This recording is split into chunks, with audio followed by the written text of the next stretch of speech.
Chapter 4 is all about applications of the derivative.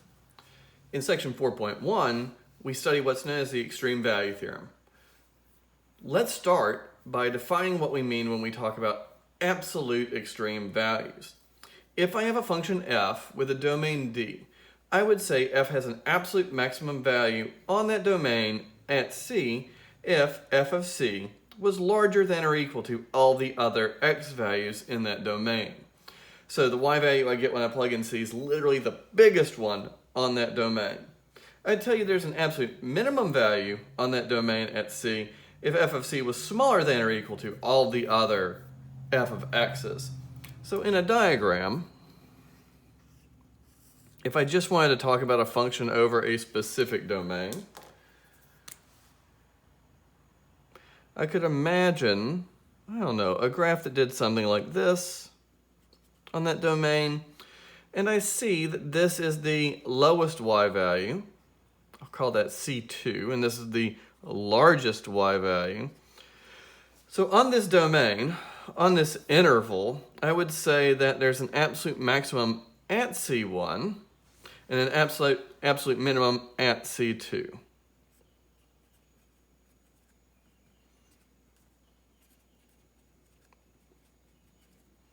Absolute maximum of f of c1 at c1, and this sets up some grammar for us.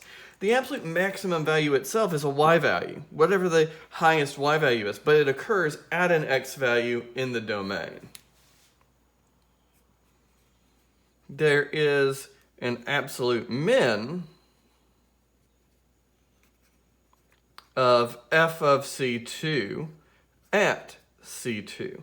And again, the absolute minimum value is a y value in the range, but it occurs at a x value in the domain. All right, so there I have a function that has an absolute max and an absolute min. What we will discover is that not all functions have to have absolute maxes and mins. I'm going to write down the extreme value theorem, which tells us some conditions that will guarantee us both.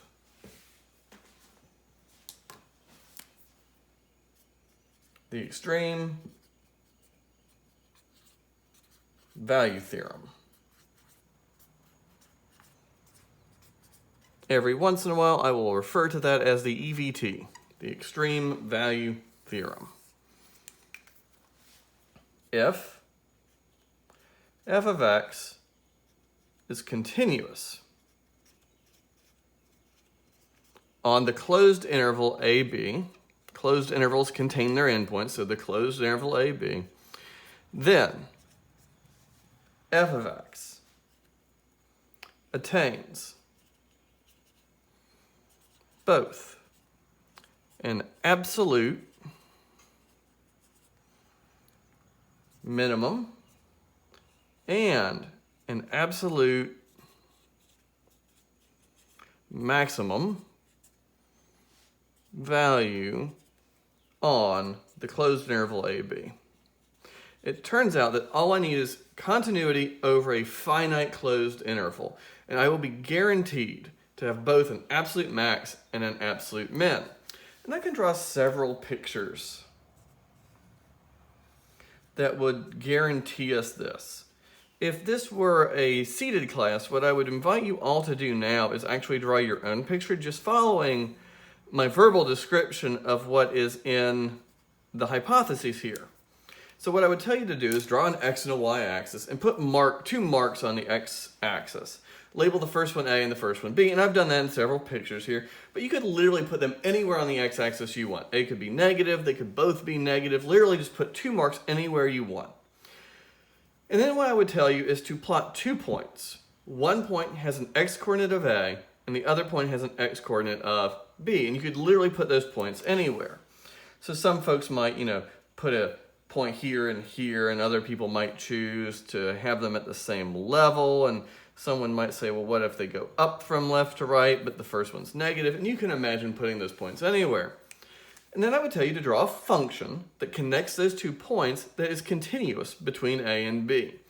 And so we'd think for a minute and say, well, to be continuous between A and B, that literally means I'm just connecting the 2 points with a curve or a line so that I don't pick up my pencil. continuity means there's no hop, skips, breaks, or jumps anywhere on that closed interval. So you could just draw lines if you wanted to, or you could do something more creative.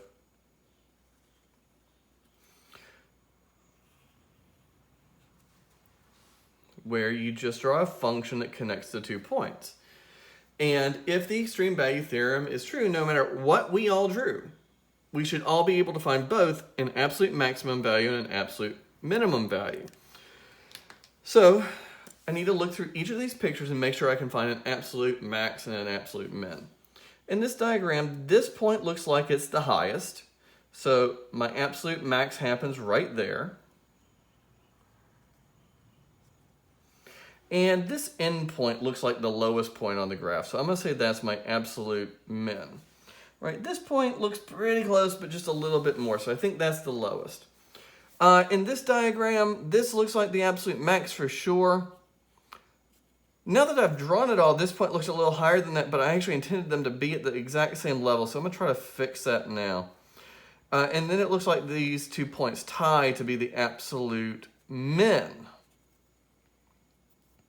And that's okay. My definition for absolute min had a less than or equal to in it. So those tie, so they're both the absolute min. Better said, these 2 points have the same y value. That y value is the absolute min, and it just happens to occur in 2 places. And in this diagram, it looks like it's always going up from left to right. There might be a little wave in it there, but I have an absolute max up here and an absolute min down there. The extreme value theorem says that if I am continuous between A and B and at the endpoints, left continuous and right continuous at the endpoints, I'll be guaranteed these 2 absolute extreme values.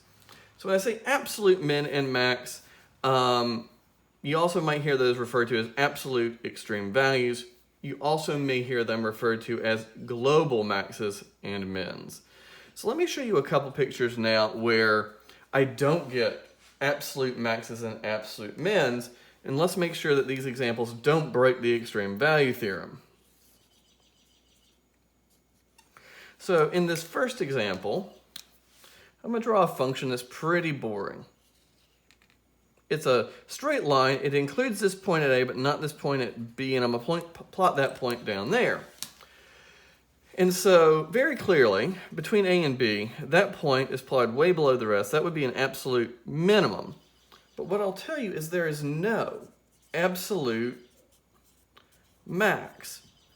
Because this point is not included, if I take any point on the graph there, there's always another one between it and the open circle.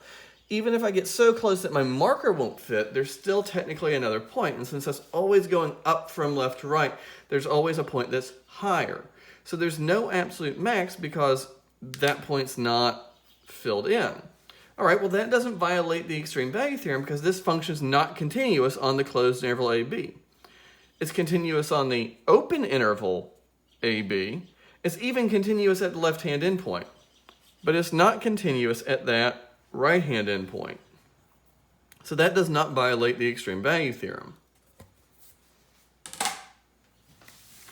One other case where I can break the extreme value theorem, but not really. If I draw a function that has a shape like that, there is an absolute minimum there, but there's no absolute max because it goes up forever. Well, that doesn't violate the extreme value theorem because while that's continuous, it's not continuous on a closed interval. This is a half-open interval that goes on forever. Now, if I was to come along and stop the graph somewhere and say, hey, now I'm just looking at this closed interval, now all of a sudden that's my absolute max. But since that wasn't what I started with, this has an absolute min, but no absolute max.